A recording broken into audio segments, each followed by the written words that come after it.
Here's a YouTube script based on the provided document.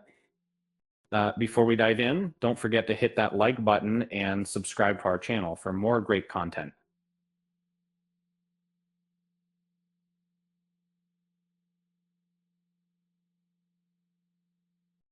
Have you ever wondered what makes a movie truly unforgettable? Is it the action-packed sequences, the memorable characters, or something more? Today, we're going to explore one of the most captivating sci-fi films of the past decade, Edge of Tomorrow. As a film enthusiast, I've had the pleasure of watching this movie multiple times, and each time I'm struck by its unique blend of action, suspense, and humor.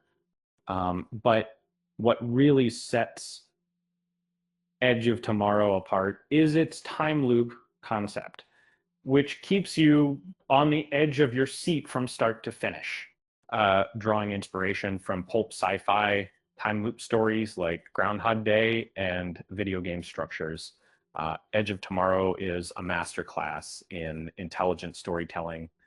And despite its moderate box office performance initially, the film has grown a dedicated fan base over time, with many calling for a sequel back.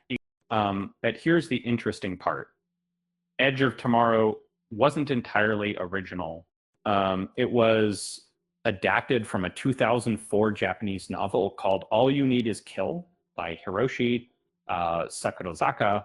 Uh, However, the two stories have some significant differences that set them apart. In the movie, Tom Cruise plays Major Bill Cage, a public relations officer who finds himself stuck in a time loop after being killed in combat against an alien species.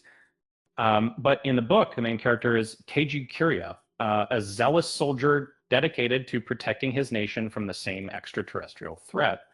The characters' motivations and backstories differ significantly, and the way they approach the time loop is also unique to each story.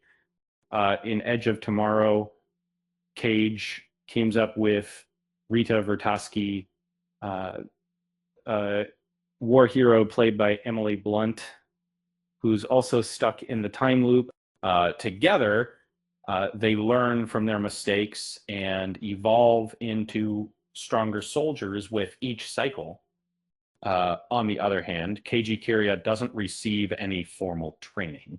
Instead, his combat skills are a result of learning from past errors. And the mimics, the alien species are also depicted differently in the two stories.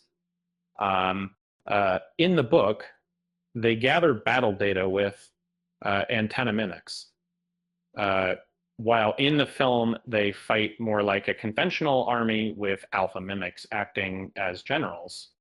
One of the most striking differences between the two stories is their endings. In All You Need Is Kill, Rita Vertosky remains a significant character who teams up with Keiji to terminate the time loops permanently. However, even after defeating all the servers and antennae, they're caught in another loop in the final act of the story. In a chilling twist, Rita discovers that their prolonged involvement has altered their minds, making them similar to the antenna mimics.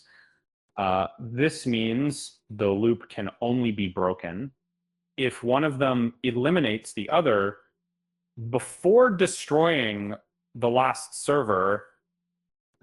Reluctantly, they engage in combat, and Keiji emerges victorious, taking Rita's life to permanently end the loop. In contrast, the climax of Edge of Tomorrow is more satisfying to audiences. Disgusting Cage and Bertosky track down the Omega mimic beneath the Louvre in Paris facing overwhelming enemy forces. Uh, they know their mission amounts to a suicide pact, but Cage's determination to save Vertovsky and humanity ultimately leads to their victory. The Edge of Tomorrow stands on its own amazingly well, despite its differences from the original novel. It's a testament to the power of creative storytelling and the importance of taking risks in filmmaking. And who knows?